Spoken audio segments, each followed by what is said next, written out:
사무엘상 1장 1절에서 18절 본문으로 한 사람의 기도자를 찾습니다 라는 제목으로 주님의 말씀을 증언하겠습니다. 저는 산운교회 부임해서 지난주까지 해서 대략 비전과 목적에 대한 설교를 마쳤습니다. 물론 그 이야기가 한 번 전한다고 해서 여러분의 마음에 다 새겨지지는 않았겠지만, 그래서 이따금씩 다시 또 말씀을 드려야 하고 또 오해가 되는 부분도 있기 때문에 또 말씀을 더 해야 하는 기회가 있겠습니다만은 1차적으로 일단 비전과 목적에 대한 설교는 그만하려고 합니다. 이제부터 저는 우리 교회가 진정 비전과 목적이 이끌어가는 교회 공동체로 자라기까지 그 기간을 한 5년 잡아봤습니다. 제 나름대로 목회를 5개년 계획을 한번 세워보는 것입니다. 제가 앞으로 목회를 한 10년 이상 할 수 있겠지만은 과거에는 제가 10개년 계획을 세웠던 적이 있어요. 목회를 10년 계획을 세워봤었는데, 그래서 여기서도 10년 계획을 세울 수 있겠지만 그건 좀 옳지 않은 것 같고 5년 계획을 세워서 좀 평가를 해보고 다음 5개년 계획을 세우는 것이 옳다고 판단이 되어서 전반기, 후반기로 나눠서 나름대로 목회 계획 5개년 계획을 세우려고 하는 것입니다. 저는 말씀을 선포함에 있어서 구약 성경과 복음서를 번갈아 보려고 하는데요. 성경은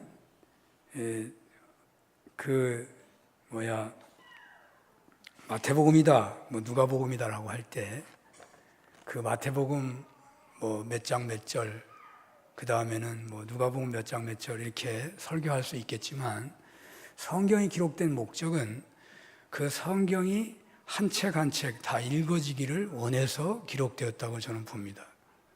성경이 길든지 짧든지 그 성경은 그 책이 전부 읽혀지기를 바라는 것이지 끊어가지고 보기를 원하지 않는다고 생각합니다. 그래서 저는 구약 성경 하나하고 복음서 하나를 일단 선정해서 5개년 계획 동안에 그 말씀을 중심으로 설교를 해갈 계획입니다. 자, 오늘 5개년의 방향을 구약 성경에서 찾아볼 때에 아브라함과 다윗의 자손 예수 그리스도의 세계라는 말씀이 있듯이 구약 성경에서 구원사의 시작은 하나님께서 아브라함을 부르셔서 땅의 모든 민족이 너로 말미암아 복을 받으리라는 약속에서부터입니다.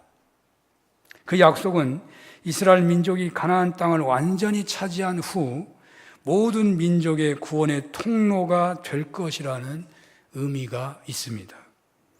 이스라엘은 족장들에게 주어진 약속에 따라 그 역사를 향하여 살아가는데, 애굽에서 큰 민족이 된 후에 출애굽을 했고, 그리고 광야에서 40년을 보내고 사사시대를 맞이하고 초대 사울왕에 이어서 다윗왕에 이르러서야 비로소 아브라함에게 임한 약속이 온전히 성취되게 되는 것입니다. 그래서 저는 사사시대 후반부의 사무엘 시대로부터 족장시대에 약속한 그 약속이 온전하게 성취된 다윗까지의 과정을 본문으로 삼아서 우리 교회 5개년 계획에 주어진 구약 성경 말씀으로 정해보는 것입니다. 교회 5개년 계획이란 그 목표가 오늘날의 부족한 현실을 넘어서서 오늘날의 연약한 부분을 바로 세워서 사사시대가 다윗시대가 되는 것처럼 그러한 교회 공동체를 세워가는 목표가 되겠기에 사무엘서부터 설교 본문을 정하게 되었다는 말입니다. 물론 성경 본문은 기도하는 중에 정해진 것이죠.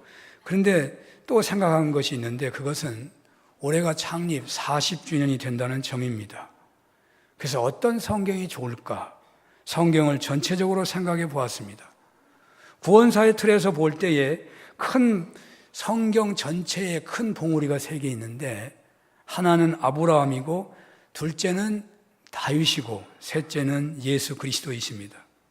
아브라함은 믿음의 조상이었고 약속을 받았습니다. 가나안 땅과 큰 민족이 된다는 약속을 받은 것이죠. 그리고 그 약속을 구체적으로 달성한 인물이 다윗 왕입니다.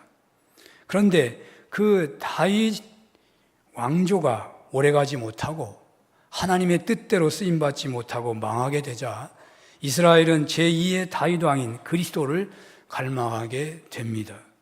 예언자들의 예언대로 메시아이신 예수님께서 성육신하셨고 십자가에서 죽으시고 부활하시고 승천하셨습니다. 그래야 이제 그리스도인들은 주님을 재림을 기다리는 것이 삶의 중심이 되지만, 그러나 더 중요한 것은 예수님의 분량만큼 자라가야 하고 예수님을 닮아가야 하는 것이 최대의 목표가 되어야 하는 것이죠. 그리스도인이란 주님을 따르는 사람이고 그 주님을 닮아가는 것이고 종국에는 주님처럼 되는 것입니다. 그것이 구원의 완성입니다. 그런데 이것을 구약에서 찾으면 어떻게 될까 했더니 다윗 이후의 시대에는 다윗 같은 왕을 갈망하는 것이었는데 다윗 이전에는 다윗 같은 인물을 바라는 것이 이스라엘 백성을 이끈 시대의 정신이었습니다. 새 시대를 열어야 하겠는데 예수를 닮아가야 하겠는데 이것을 구약에서 찾는다면 또 다윗 왕 이전에서 찾는다면 다윗 왕 같은 인물을 갈망하는 모습이 되겠다는 것이죠. 그래서 저는 다윗 왕 같은 인물을 갈망하고 또 그렇게 닮아가는 그 삶을 살아가고자 한다면 오늘날 우리가 보아야 할 구약 성경은 무엇이 되어야 할 것인가 라고 기도하고 하다가 예언서이기도 하고 역사서이기도 한 사무엘서가 마음에 와닿게 되었다는 말입니다. 사무엘서는 새로운 시대의 시작입니다. 새로운 시대는 언제고 사람을 통하여 열리게 되는 것이죠. 먼저는 그 사람을 찾는 일부터 하나님이 하십니다. 그리고 그를 찾으면 그를 통하여 역사하시죠. 사무엘서는 다윗이라는 인물을 찾으시는 과정의 첫 시작인 것입니다. 하나님은 어떻게 사람을 찾으시는 것이겠습니까? 하나님은 직접 부르시기도 하지만 대체로 하나님은 사람을 찾으시기를 오늘 본문처럼 하십니다. 오늘 사무엘서는 시작인데 그 시작의 중심 내용은 기도하는 것이라고 하겠습니다. 하나님이 새 시대를 위해서 그 일을 시작하기 위해서 진정 사람 쪽에서 요구하시는 것은, 이 사람 쪽에 주님이 바라시는 것은 기도하는 자를 찾는 것이기에 진정 기도해야 할 사람을 기도의 자리로 이끄시는 것부터 하십니다. 기도하도록 이끄시고 그 현실에서 진정 기도해서 하나님을 만나게 되면 새 시대가 열리기 시작하는 것입니다. 그러므로 새 시대를 여시는 하나님의 첫 방법은 아마도 한 사람의 기도자를 찾으시는 것이라고 하겠습니다. 저는 오늘 본문에서 한 사람의 기도자를 찾으시는 하나님의 손길을 가장 큰 소리로, 가장 큰 자취로 저는 듣고 보았습니다. 하나님께서 아브라함과 이삭과 야곱을 통하여 족장 시대를 시작하실 때에도 하나님께서는 기도하시도록 이끄시는 방법을 취하셨습니다. 인간이 기도하지 않을 수 없게 되는 현실이 있습니다. 하나님은 바로 그런 현실로 사람을 이끄시는 것입니다. 물론 그 현실에서 다 하나님을 찾고 기도하는 것은 아니겠죠. 그러나 바로 그 현실에서 간절히 하나님을 찾고 기도하면 그는 새 시대의 중심 인물이 되는 것입니다. 아브라함은 하나님의 부름에 바로 응답했죠. 가라 할 때 가나안으로 떠났습니다. 자녀와 땅에 대한 약속을 받았습니다. 그러나 그 응답은 25년이나 지나서 받게 됐죠. 100세가 되도록 자녀가 없이 지내했던 아브라함은 속이 타들어가는 아픔을 경험하며 살았을 것입니다. 그가 그 상황에서 어떻게 살았겠습니까? 기도하지 않을 수 없었습니다. 이삭도 그렇습니다. 아들을 오래도록 낳지 못하여 고통을 겪었습니다. 이삭과 리브가가 어떻게 지냈겠습니까? 기도하지 않을 수 없었겠죠. 야곱의 경험은 어떻겠습니까? 야곱은 더 문제가 많았죠. 그는 더 기도해야 했습니다. 야곱은 야복강에서 기도한 유명한 기도의 자취를 남겼죠. 고대인들에게 있어서 자녀 출산은 가장 중요한 것인데 자녀를 낳지 못하는 것은 가장 중요한 가장 최고의 아주 무서운 죄악과 같은 것이었습니다. 출애굽으로 족장 시대를 마감하고 새 시대를 열 때에도 하나님께서는 이스라엘을 강력한 기도의 자리로 이끌었습니다. 너무 고통스러워서 이스라엘 백성 전체가 하나 되어 부르짖었다고 출애굽기 3장은 증언합니다. 애굽의 바로는 근로 조건을 매우 힘들게 만들었습니다. 후에는 장자를 죽이라고 명령을 내립니다. 사내 아이를 낳으면 바로 죽여야 하는 현실에서 어찌 부르짖지 않을 수 있었겠습니까? 오늘 본문도 그렇습니다. 오늘 본문의 시대는 사사시대가 끝나는 시점입니다. 가나안 정착기를 200여 년을 지내고 왕정시대를 여는 시점으로 새 시대가 열리는 여명의 때라고 하겠습니다. 사사시대는 가장 하나님을 잘 믿을 수 있는 그런 조건이 주어졌던 시대였지만 이스라엘 백성들은 제 소견대로 행해서 사사시대는 무법천지의 시대가 되고 말았습니다. 그 혼란의 시대를 종식하고 새 시대를 여시고자 하나님은 사람을 찾으셨던 것입니다. 그런데 하나님 무시하고 제 마음대로 살아가는 것이 대세인 그 시대 사람 중에서 누가 진정 새 시대를 미리 보면서 기도할 수가 있었겠습니까? 아마도 그런 인물이 없었던 것 같습니다. 물론 하나님을 믿는 백성이기 때문에 안식일을 지키는 자들이 있었을 것이고 율법을 준수하는 사람들이 있었을 것입니다. 그러나 새 시대를 바라보며 기도하는 사람은 없었던 것 같습니다. 진정 미래를 준비하고 개인적인 꿈이 아니라 이스라엘 전체를 위한 꿈을 꾸면서 기도하는 사람은 없었던 것입니다. 하나님께서는 자발적으로 기도하는 자를 찾으셨지만 그렇게 사는 인물이 없게 되니까 그런 조건을 만들어 가시는 것입니다. 에브라임 산지에 엘가나라는 사람이 있었는데 그에게는 부인이 둘이 있었고 그 중에 한 사람은 한나고 또 한 사람은 분인나였습니다. 분인나는 아기를 낳았는데 한나는 자녀를 낳지 못했습니다. 그런데 엘가나는 하나님을 경외하는 인물이어서 매년 실로에 가서 예배를 드리는데 온 가족이 하나님께 제단을 쌓았는데요. 그 당시에 제사장은 엘리라고 되어 있습니다. 엘가나는 하나님께 드리는 예물을 분인나와 그 모든 가족들에게 준비해 주는데 한나에게는 늘 갑절로 주었다고 했습니다. 한나가 애처로웠을 것이고 성경에서는 더 사랑했기 때문에 그래서 갑절로 주었다, 그런 생각을 할 수 있죠. 늘상 한나는 홀로 살아가는 서러움과 분인나에게 당하는 조롱과 멸시 때문에 더욱 눈물을 쏟게 되었는데 그래서 그 모습을 볼 때마다 엘가나는 한나에게 이런 말로 위로하곤 했습니다. 어찌하여 그대의 마음이 슬프냐? 내가 그대에게 10 아들보다 낫지 아니하냐? 이러한 위로가 한나가 멸시받으면서도 살아가게 되는 힘이 되었겠지만 자녀를 낳지 못한 한나는 날마다 눈물의 삶이었습니다.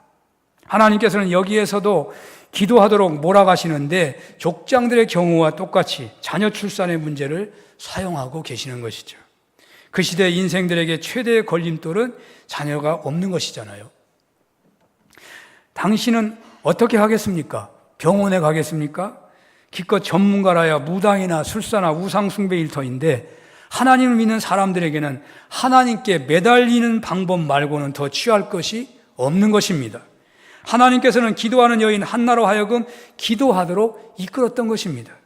놀라웠게도 새 시대를 여는 마지막 사사시대에서 왕정시대로 진행되는 그 역사를 쓰고 있는 사무엘 성경의 첫머리를 성서 기자는 한나의 기도할 수밖에 없는 현실을 밝혀주고 그 한나의 기도를 중점적으로 쓰고 있다는 데 놀라움이 있는 것입니다.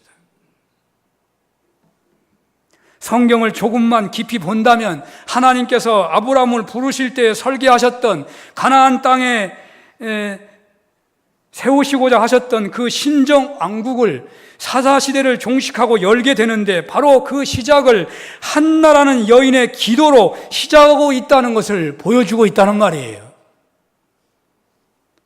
그렇습니다. 성경에 나타나는 거의 일치되는 한 원리는 새로운 시대를 여실 때에는 언제나 하나님께서 기도하는 사람을 찾으시고 기도하는 사람을 세우신다는 것입니다. 족장 시대의 시작도 그렇고 애굽 시대를 마감하는 시점에서도 그렇고 여기 사사 시대를 종식하고 왕정 시대로 나아가는 시점도 똑같습니다. 그런데 사람들이 자발적으로 기도하지 않으니까 하나님께서 그렇게 몰아가시는데 고대에는 아기를 낳지 못하는 현실이 많이 주어졌다는 것이죠. 고대는 일부 다처제의 시대였기 때문에 부인이 둘이라고 해서 그렇게 질투가 심하고 아기를 낳지 못한다고 극한 방식의 구박을 받지는 않았을 것 같습니다. 물론 그런 어려움이 있었겠지만 일부 다처제에 어느 정도 적응하고 살았을 것 같습니다. 엘가나의 가정도 바로 그렇게 평범하게 살아갈 수 있는 가정이었다는 말이죠. 근데 특별하게 한나는 기도하지 할 수 없는 그런 현실로 그 상황이 진행되어 가고 있는 것이죠. 자녀를 낳지 못하는 한나를 남편 엘가나는 특별히 더 사랑하게 되었고, 특별히 사랑받은 요셉을 형제들이 구박한 것처럼 너무나 한나를 사랑해 주니까 군인 나도 견디기가 어려운 거잖아요. 그러니까 그 구박이 더 심해지는 거예요. 구박이 심해지면 심해질수록 한나는 더욱 견디기가 어려워지는 것이죠. 눈물 없이 살 수 없는 생활, 매일 눈물을 쏟으며 살아가는 한나는 그 눈물을 서러움의 눈물로만 적시는 것이 아니라 하나님께 나아가서 매달리는 눈물을 흘리는 이게 된다는 말이죠. 한나는 서원까지 합니다. 11절에 보면 서원하여 이르되 망군의 여호와여 만일 주의 여종의 고통을 돌보시고 나를 기억하사 주의 여종을 잊지 아니하시고 주의 여종에게 아들을 주시면 제가 그의 평생의 그를 여호와께 드리고 삭도를 그 머리에 대지 아니하겠나이다. 그녀의 서원 기도가 얼마나 간절했던지, 그녀의 부르짖는 기도가 얼마나 간절했던지, 그것을 지켜보던 엘리 제사장은 술이 취한 것으로 보여줬던 것이죠. 14절에 네가 언제까지 취하여 있게 되냐? 포도주를 끊으라. 새 시대를 여는데 가장 큰 역할을 한 인물인 사무엘은, 그리고 다윗은 이렇게 예비되고 있었던 것입니다. 기도하는 여인이 술에 취해 있는 것처럼 보일 정도로 집중하여 매달려 기도했던 한나의 기도 헌신에서부터 준비되었다는 말입니다. 그러므로 우리는 이렇게 말할 수 있을 것입니다. 새 시대를 원하십니까? 그렇다면 한나의 기도를 기억해 보십시오. 하나님께서는 새 시대를 여실 때가 되면 기도하는 사람을 찾으십니다. 기도하는 사람이 없으시면 강제로라도 하십니다. 기도하지 않고는 견딜 수 없는 처지를 만드시는 것입니다. 여기 새 시대는 꼭 대단한 역사적인 변혁만을 말하는 것이 아닙니다. 좁은 의미의 새 시대가 얼마든지 있는 것입니다. 처녀 총각이 결혼을 한다면 그들에게 그 결혼은 새 시대입니다. 사업을 새롭게 시작하는 것도 새 시대가 되는 것입니다. 교회 직분을 받는 것도 새 시대가 열리는 것이 됩니다. 우리 교회 창립 40주년이 되었고 새로 담임 목사가 부임해서 비전과 목격을 선포했잖아요. 그리고 오늘부터 교회가 목적에 따라 움직이는 교회로 온전해지기를 소원하면서 제 나름대로 목회 계획 5개년이라는 생각을 가지고 지금 설교를 시작하게 되었습니다. 무너지고 있는 세계교회, 그런 와중에서도 한국교회만은 유일하게 세계교회의 희망이었는데 이제 한국교회마저 무너지고 있습니다. 세계 경제가 붕괴 조짐을 보이고 있고 생태계는 위기에 놓여 있고 신제국주의적인 패권 시대가 이곳저곳에서 그 조짐을 드러내고 있지 않습니까? 새로운 시대가 나오지 않는다면 지구는 아마 언제 종말이 될지 모르는 그런 위기 가운데 있다고요. 그런데 보통 새 시대는 이데올로기의 변혁이요, 수많은 지지 세력이 있어야 되는 것이죠. 어찌 한 사람의 기도가 세상을 바꿀 수 있겠는가 하는 생각을 할지 모르겠습니다. 그러나 오늘 본문에 보니까 하나님께서는 한나를 부르시는 방법으로 새 시대를 준비하신다고요. 세상의 방법과 하나님 방법이 다르다고요. 기도하는 한 여인 한나를 세우셔서 새 시대를 준비하고 계셨다는 말입니다. 하나님은 한 사람의 기도자를 찾으신다고요. 나 혼자 무엇하겠는가? 나 혼자 내 가족을 위한 기도도 제대로 못하는데 무엇하겠는가? 물론 이런 측면이 있겠지만 그러나 하나님은 한 사람으로 시작하신다는 거예요. 4.19 혁명이 무슨 학생혁명의 모델이고 우리나라의 그 헌법 조문에 나올 만한 대단한 내용이지만은 그 혁명의 성공은 어떤 한 사람의 김지열이라는 열사의 죽음에서 시초가 됐다고 보통 말을 하잖아요. 다윗 왕조라는 새 시대는 이 한 여인의 기도에서부터 시작됐다고 이 구약 성경 사무엘서가 증언하고 있는 겁니다. 그것도 지극히 개인적인 문제에 매달려서 기도했던 한 여인에서부터 출발이 되고 있는 거예요. 물론 이 한나는 서원 기도할 때 이 사무엘을 바치겠다 하는 내용이 포함되어 있기 때문에 조금 차원이 달라집니다만은 그러나 그가 서원하기 전까지 기도는 그저 아기 달라고 하는 기도가 전부인 겁니다. 그가 눈물을 쏟아냈던 것은요, 아기 달라는 거였습니다. 서러움 당하게 하지 않게 해달라고, 나로 하여금 아기를 낳게 해달라는 것이 전부였습니다. 그렇게 기도하다가 은혜 받은 겁니다. 이 아기를 내가 바치겠습니다. 그러니까 그 무엇 거창하게 국가와 민족을 위하여 또 교회를 위하여 뜨거움도 별로 없고 단지 내 문제에만 국한하여 눈물 쏟을 뿐인 내가 어찌 새 시대를 여는 사람이 되겠는가라고 생각할 수 있으시겠지만 오늘 성경에 따르면 분명합니다. 여러분 누구도 이 부름에 죄된 사람은 한 사람도 없다고 말이에요. 하나님은 기도하는 한 사람을 찾으십니다. 그것도 단지 개인적인 문제일 뿐인 아기를 낳지 못해서 고통당하는 그 문제 때문에 술에 취한 것처럼 매달려 기도하는 한 사람을 찾으신다고요. 그녀의 기도부터 새 시대의 돌다리는 놓아진 것입니다. 사랑하는 여러분, 여러분들에게 기도해야 할 일이 없으십니까? 혹 상식적으로 결코 납득이 가지 않은 일 앞에 놓여 있으시지는 않으십니까? 자녀의 일로 그 고통이 크십니까? 사업의 일로, 먹고 사는 일로 그 어려움이 끝이 보이지 않은 현실 앞에 있으신 분은 없으십니까? 고질적인 질병의 문제로, 신앙적인 갈등으로 너무 힘이 드신 분은 없으십니까? 그렇다면 한나가 되어보시면 어떠하시겠습니까? 오늘 본문에 한나 같은 처지에 놓였던 여인이 어찌 그 시대에 한나 하나밖에 없었겠습니까? 수많은 여인들이 있었습니다. 수많은 남정네들이 있었습니다. 그러나 새 시대를 시작하는 문의 자물쇠를 여는 역할은 한나만이 할 수 있었습니다. 고통의 현장에서 기도하는 사람만이 하는 것입니다. 하나님께서는 한 사람의 기도자를 찾으신다고요. 가정적으로 새 시대의 조짐이 보이십니까? 하나님께서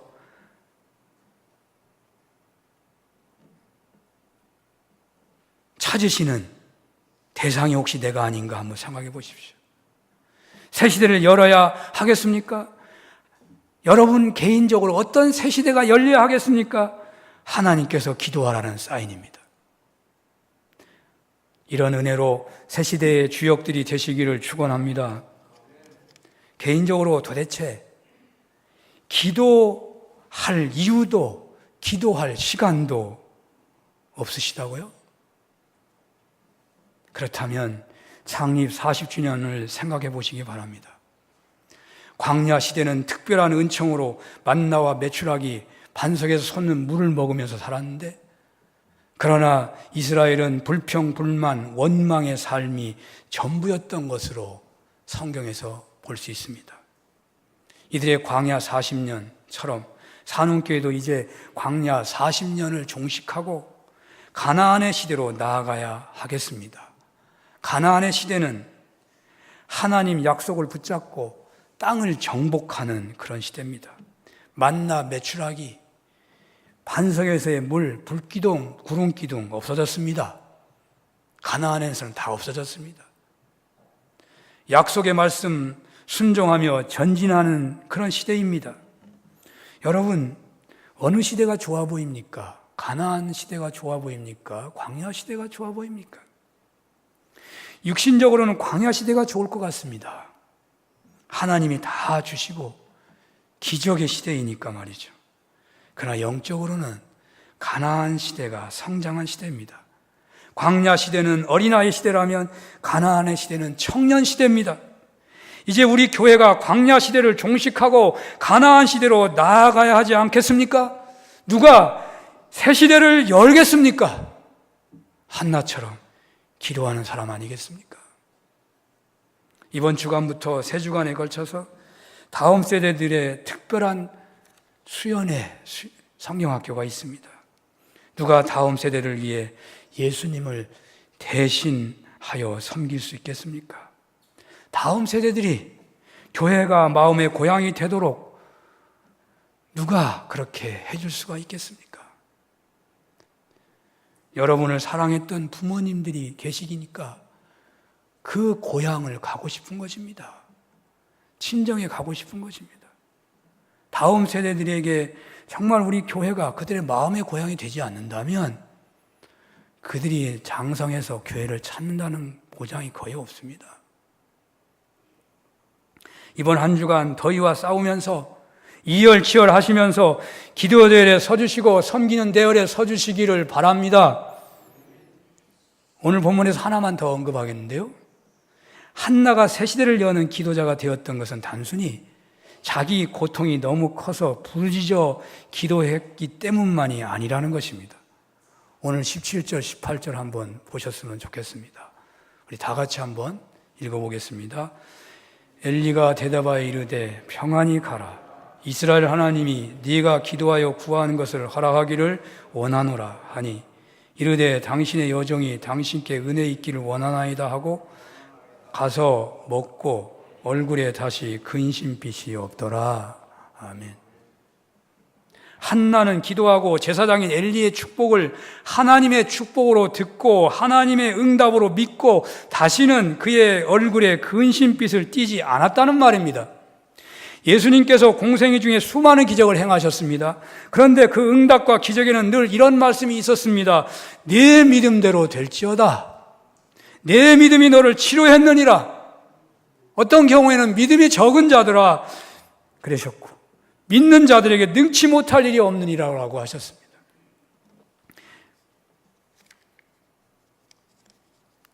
야고보서 5장에는 엘리야의 놀라운 기도에 대한 얘기가 나옵니다.